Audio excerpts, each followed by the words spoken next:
사람이 어떤 근심을 하고 있는지 가만히 살펴보면 그 사람이 어떤 사람인지 알 수 있습니다. 거리는 다음 먹을 양식을 걱정할 겁니다. 지금 일본에서 야구 선수들 자꾸 지고 있는데 이 선수들은 어떻게 하면 다음 경기 이길 수 있을까? 그것만 생각하고 있을 겁니다. 아이를 키우는 엄마들은 우리 아이들 성적이 제일 관심이고 근심일 겁니다. 사람은 무엇을 걱정하는가 알면 그 사람이 무엇을 중요하게 생각하는 것을 알 수가 있습니다. 여러분 한번 돌아보시기 바랍니다. 나는 지금 뭘 가장 걱정하고 있는가? 믿음이 좋은 사람이라고 걱정이 없을까요? 아무런 걱정 없을까요? 이 찬송에 이런 찬송이 있어요. 너 근심 걱정 말아라 주 너를 지키리. 여러분 이 찬송은 아무 걱정 없이 살아야 한다는 뜻일까요?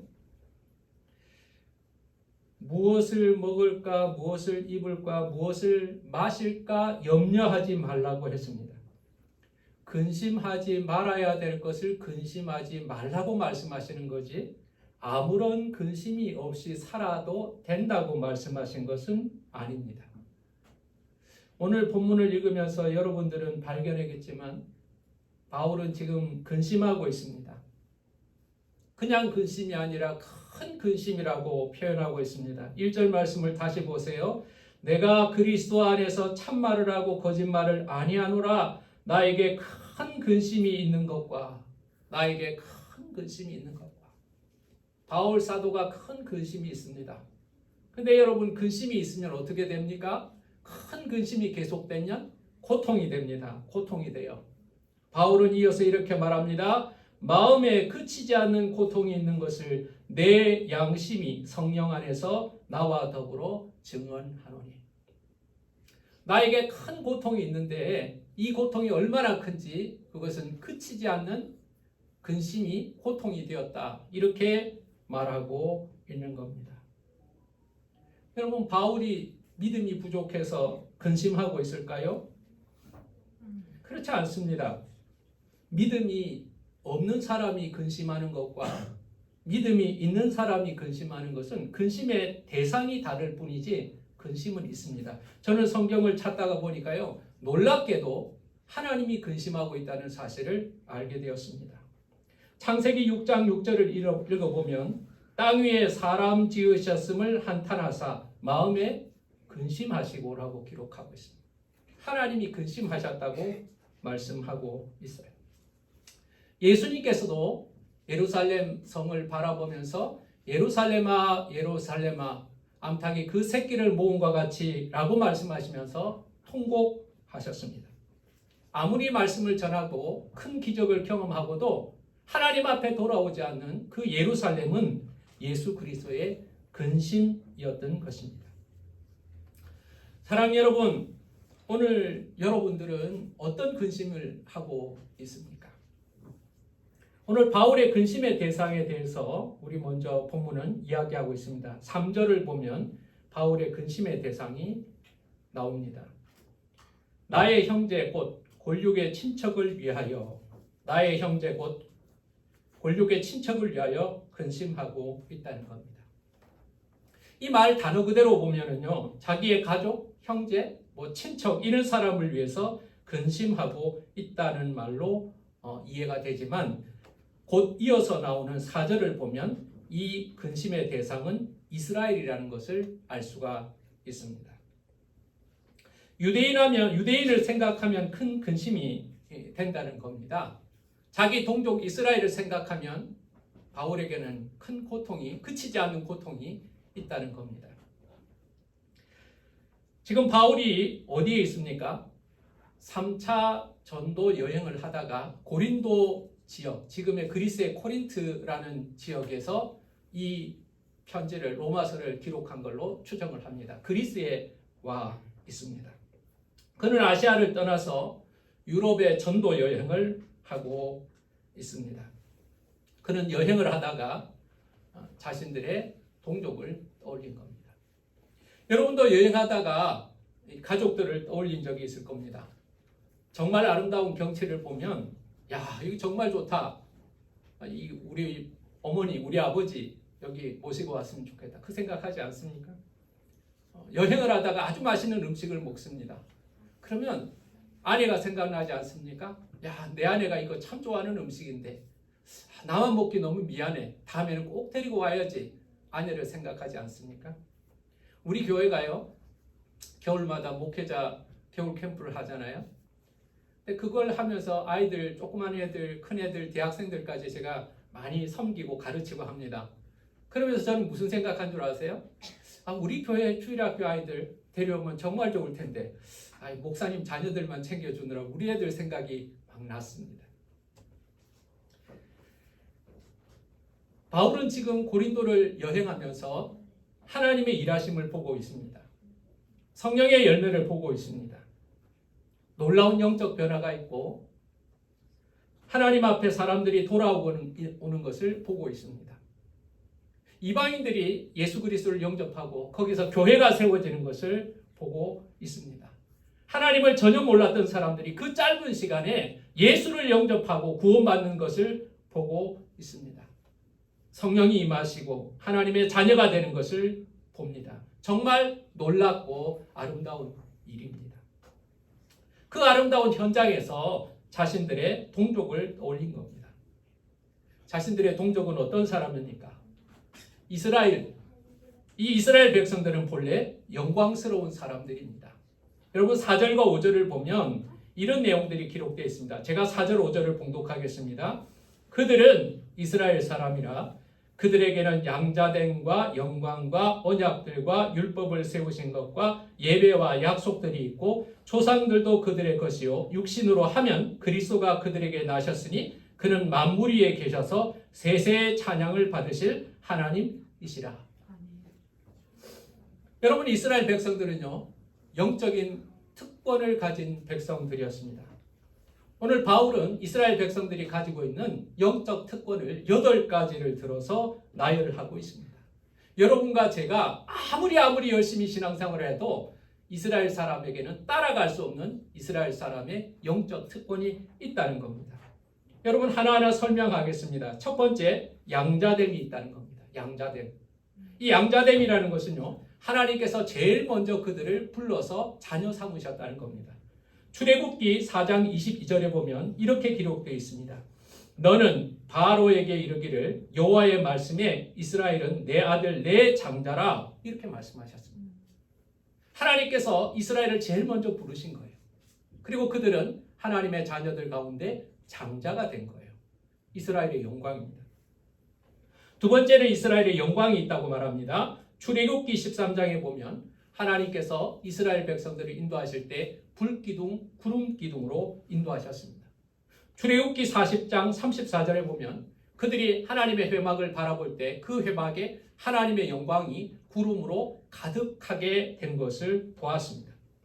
열왕기상 8장에 보면 여호와의 영광이 성전에 가득하였다는 기록을 볼 수가 있습니다. 어떤 민족보다도 하나님의 영광을 많이 받던 민족입니다. 하나님의 임재, 하나님의 능력, 하나님의 아름다움을 가장 많이 받던 민족이 이스라엘입니다. 세 번째, 그들에게는 언약이 있습니다. 하나님은 언약을 맺으시는 하나님이시죠. 아브라함과 언약을 맺으셨습니다. 창세기 15장에 보면 그들의 여호와께서 아브라함과 더불어 언약을 세워 이르시기를 내가 이 땅을 애굽 강에서부터 그 큰 강 유브라데까지 내 자손에게 주겠다고 말씀하셨습니다. 신명기 29장에 보면 그 백성들을 시내산에서 모세를 통하여서 언약을 맺으십니다. 사무엘하 7장에 보면 하나님은 다윗과도 언약을 맺으셨습니다. 하나님께서는 이렇게 이스라엘 백성들과 여러 세대에 걸쳐서 귀한 언약들을 맺어 왔던 겁니다. 약속이 있는 민족, 하나님이 우리와 약속한 민족, 얼마나 복됩니까? 이스라엘에게는 또한 율법이 있습니다. 율법이 무엇입니까? 하나님이 그 백성들에게 주신 명령이고 사람에 만든 것이 아니라 하나님이 그 백성들에게 주신 살아가는 방법입니다. 십계명뿐만 아니라 수많은 율법들을 주셨는데 이 율법은 하나님의 백성들이 복을 받는 길이며 또 하나님의 백성들이 살아가는 방법입니다. 우리 흔히 이렇게 말합니다. 인생은 답이 없다. 인생은 답이 없다. 또 인생은 길이 없다. 이런 이야기를 합니다. 그러나 유대인들은 다르게 대답할 겁니다. 아니다. 인생은 길이 있다. 어떻게 살아야 되는지 하나님은 율법으로 말씀하셨다. 인생은 답이 있다. 이렇게 살면 이렇게 된다고 하나님은 답을 우리에게 말씀하셨다. 율법이 있기 때문에 유대인들은 담대하게 말할 수 있었을 겁니다. 유대인의 특권 가운데 예배도 있습니다. 예배는 유대인의 제사를 말하고 있습니다. 여러분, 이방인들은 하나님을 제사하지 못합니다. 성전에서 혹은 성막에서 이스라엘 백성들은 하나님께 나아가는 길을 가지고 있었습니다. 죄 사함을 받는 방법을 알고 있었습니다. 하나님의 영광을 바라보면서 예배하는 특권, 이게 얼마나 대단한 일입니까? 약속도 있다고 말했습니다. 이 약속이라는 것은 메시아가 오신다는 약속입니다. 이스라엘에 메시아가 오실 것을 그들은 알고 있었습니다. 세상의 나라가 얼마나 많습니까? 그런데 그 작은 유대 땅에 예수 그리스도께서 메시아로 오실 것이라는 약속을 그들은 가지고 있었습니다. 조상들도 그들의 것입니다. 아브라함, 요셉, 모세, 다윗, 엘리야, 이름을 다 말할 수 없는 믿음의 사람들, 히브리서 11장에 나오는 믿음의 사람들의 대부분의 목록은 다 이스라엘 사람이에요.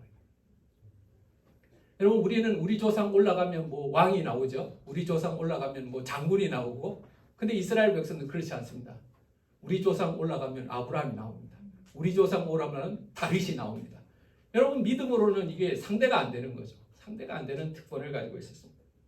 마지막으로요, 이스라엘이 다른 민족과 비교할 수 없는 영광스러운 특권을 가지고 있었는데, 그것은 바로 예수 그리스도께서 유대인으로 이 땅에 오신다는 것입니다.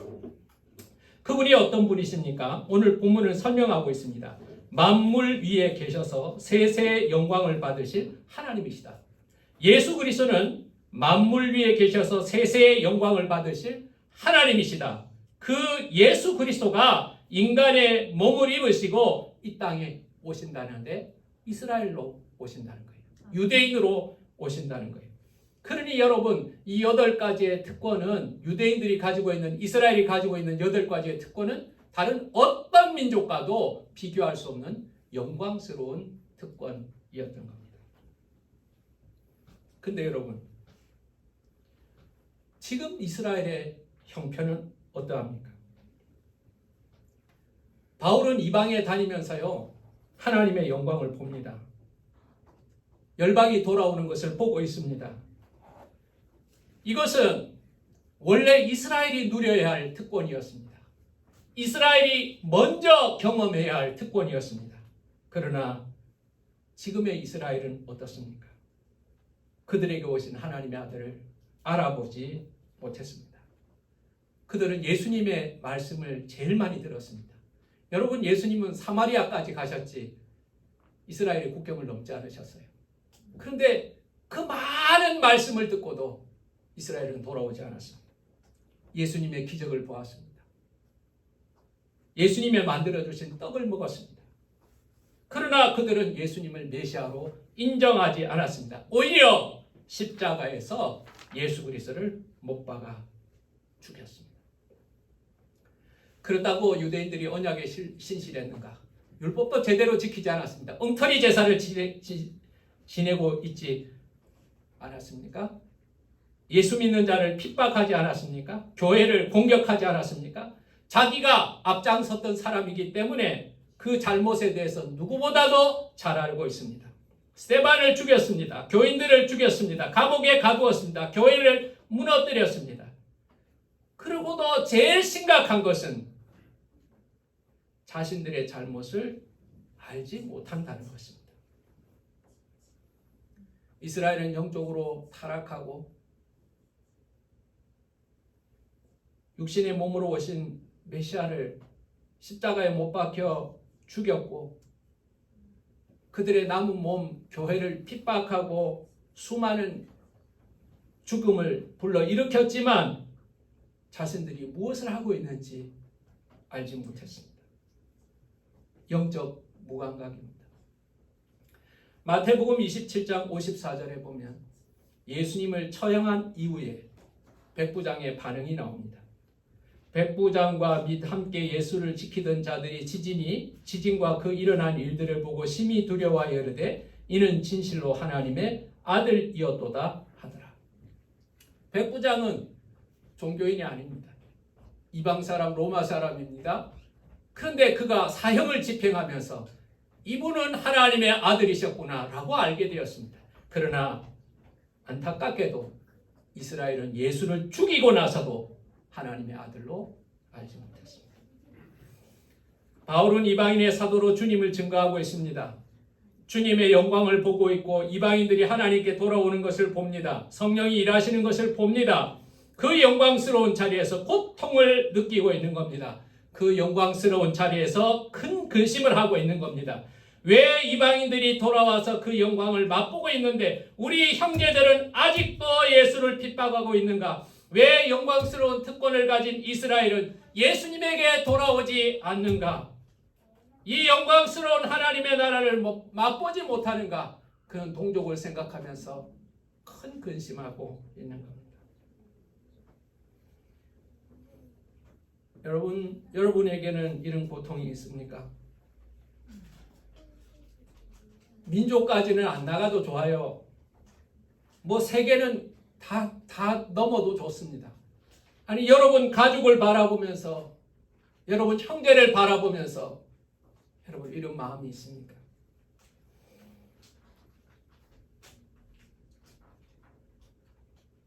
제가 어느 날 차를 타고 가는데요. 제 앞에 차가 좀 밀리는 가운데 그 차에 실은 짐이 뭔가를 봤습니다. 큰 트럭이었는데 거기 소가 여러 마리 실려서 가고 있었습니다. 제 생각에 그 소는 아마 도살장으로 가고 있는 소라는 생각이 들었습니다.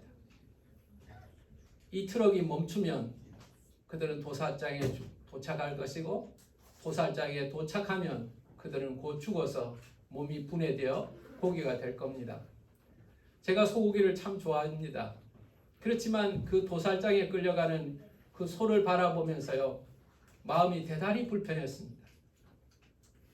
자기가 지금 어디 가는지도 알지 못하고 눈을 껌뻑껌뻑하면서 되새김질하고 있는 그 소를 바라보면서요, 너무나 마음이 불편했습니다.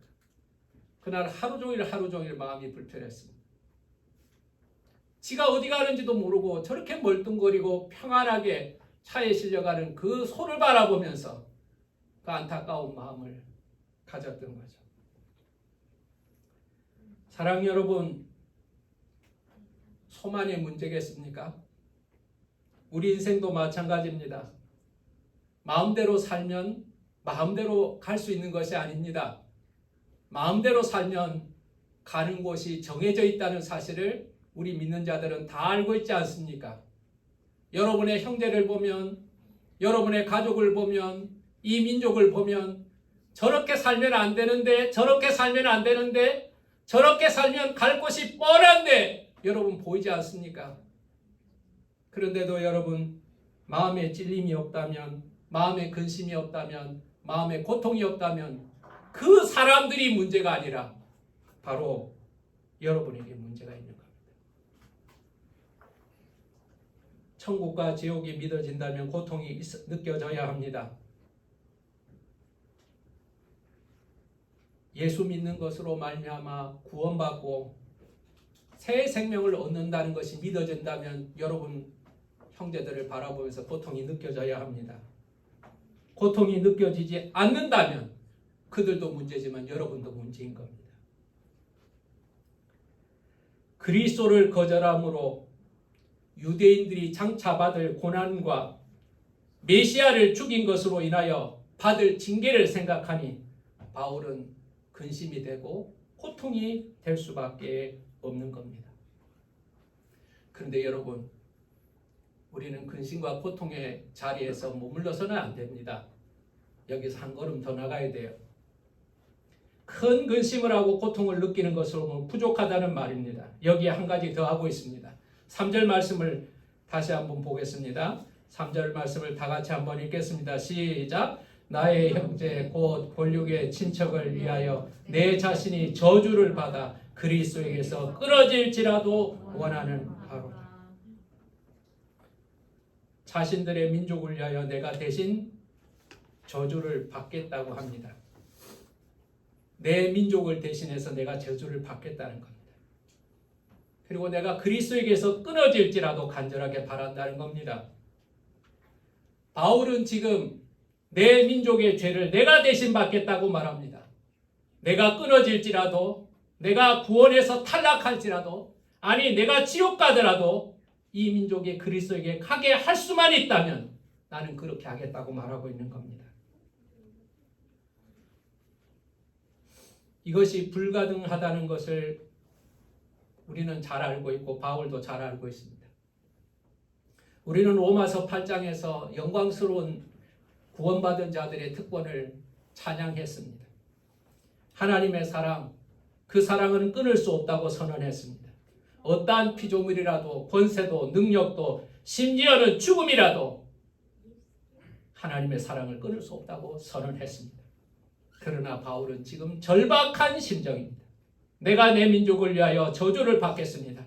내가 그리스도에게서 끊어질지라도 우리 민족을 그리스도에게 붙이고 싶습니다. 이것이 바울의 간절한 고백인 것입니다. 우리는 기도를 합니다. 모든 종교에는 기도가 있습니다. 심지어는 무속도 기도를 합니다. 무속 기도가 얼마나 열심히 하는 기도인 줄 아십니까? 제 할머니, 우리 집에 오신 제 할머니가 겨울에 얼음을 깨고 목욕을 하고 머리를 감고 그 밤에 기도를 합니다. 무슨 신인지도 모르는 신 앞에 그렇게 열심히 기도를 합니다. 모든 종교에는 기도가 있습니다. 그러나 여러분, 하나님이 기뻐하는 기도는, 가장 기뻐하는 기도는 중보 기도일 겁니다. 그 중보 기도 가운데, 다른 사람을 위해서 남을 위하여 기도하는 가운데 더 귀한 중보 기도는 희생적 중보 기도일 겁니다. 위대한 믿음의 사람에게서 이런 기도를 보게 됩니다. 모세는 시내산에서 이렇게 기도합니다. 자신이 시내산에 올라가서 율법을 받아오는 동안에 자신을 기다리지 못하고 하나님을 배신하고 금송아지를 만들어서 먹고 마시며 뛰노는 백성들을 향하여 하나님께서 이 백성을 심판하시고 이 백성을 멸절하시고 너를 통하여서 새로운 민족을 이루겠다고 말씀하실 때 모세는 아멘하지 않았습니다. 하나님의 말씀이지만 아멘하지 않았습니다. 그렇게 해서는 안 된다고 말했습니다. 이 민족을 멸절시켜서는 안 된다고 말했습니다. 대신 자신을 죽여달라고 기도했습니다. 나를 죽여주십시오. 여러분, 범죄한 이스라엘입니다. 하나님을 배반할 뿐만 아니라 모세 자신을 배반한 사람입니다. 그러나 그 민족을 위해서 자신의 생명을 지불하겠다고 기도하였던 것입니다. 처음의 질문으로 돌아가겠습니다. 여러분, 근심이 있습니까? 무엇을 근심하십니까? 근심의 내용이 여러분 신앙의 수준입니다. 여러분, 근심이 있다면 그 근심을 위해서 무엇을 하시겠습니까? 근심과 고통을 그냥 피하기만 하려고, 그냥 다른 것으로, 즐거움으로, 또 뭐 술로, 요즘은 마약으로, 그냥 게임으로, 그냥 여행으로 잠시 그 근심과 염려를 피하는 것으로 여러분 도피하시겠습니까? 내가 뭘 하겠어? 내가 뭘 바꾸겠어? 이 민족이 바뀌겠어? 우리 가족이 바뀌겠어? 내가 기도한다고 세상이 바뀌겠어? 여러분, 우리가 자주 섞인 이야기 하고 있지 않습니까? 맞아요. 나는 못 바꿉니다. 나는 나를 바꿀 수도 없습니다. 근데 어떻게 내가 세상을 바꾸겠습니까? 그러나 여러분, 우리가 믿는 것이 하나 있습니다. 나는 못 바꾸지만 주님은 바꾸십니다. 나는 못 바꾸지만 기도하는 나를 통해서 하나님은 일하십니다. 막막하고 답답하고 더디고 변화되지 않는 것 같아도 하나님은 일하시고 하나님만이 바꾸실 수 있기 때문에 그래도 우리는 기도하는 것입니다. 여러분, 근심을 넘어서 고통을 넘어서 희생의 기도로 나아가야 합니다.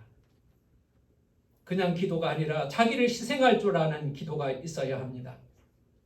여러분의 형제와 권력을 위하여 이런 기도를 해야 합니다. 그들은 의인이 아닙니다.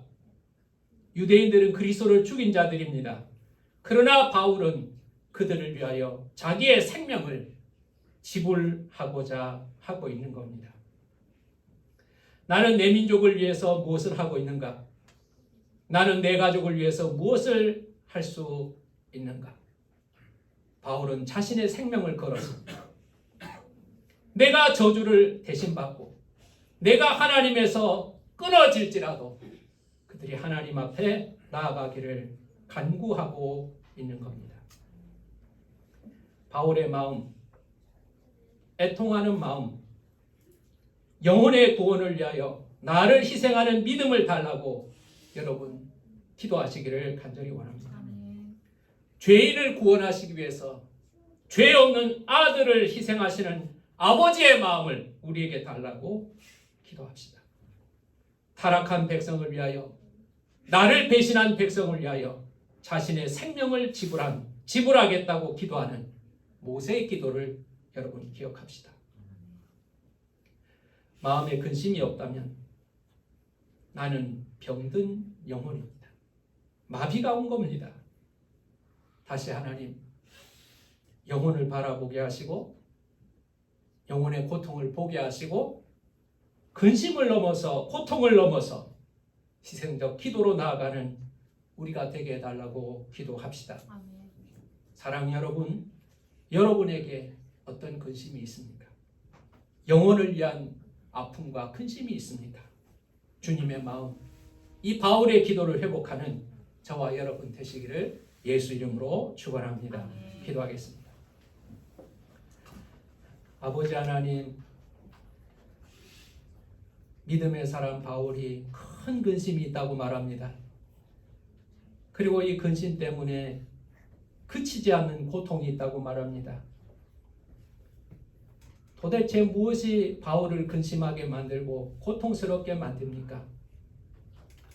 그것은 자신의 권력 친척인 이스라엘입니다.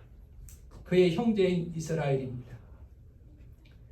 8가지의 축복을 받았지만 특권이 있음에도 불구하고 주님을 알아보지 못하고 주님을 핍박하고 교회를 핍박하는 그들, 여전히 영적 어둠에 빠져서 특권만을 자랑하고 있는 그들을 생각할 때 그들은 너무나 마음이 아팠고 그리고 그들을 위하여 기도할 수밖에 없었습니다. 바울은 고백합니다. 내가 끊어질지라도 그들이 하나님께 돌아오기를 원한다고 말하였습니다. 그냥 입으로만 말한 것이 아니라 자신의 희생을 통하여서 이스라엘을 회복할 수만 있다면 기꺼이 그렇게 하겠다고 고백합니다. 주여, 우리가 영혼을 바라보는 눈이 열리게 도와주시고 영혼의 아픔을 볼 수 있는 눈이 있게 하여 주시옵시고 그들의 영혼을 바라보며 아파하는 이 마음을 회복시켜 주시기를 간절히 원합니다. 눈에 보이는 것이 전부로 생각하고 나의 안위와 평안만을 위하여 살아가는 하나님 신자가 되지 아니하고 권력과 친척을 위하여 형제를 위하여 눈물을 흘릴 수 있는 희생적 기도의 사람으로 회복시켜 주시옵소서. 예수님의 이름으로 기도하였습니다. 아멘.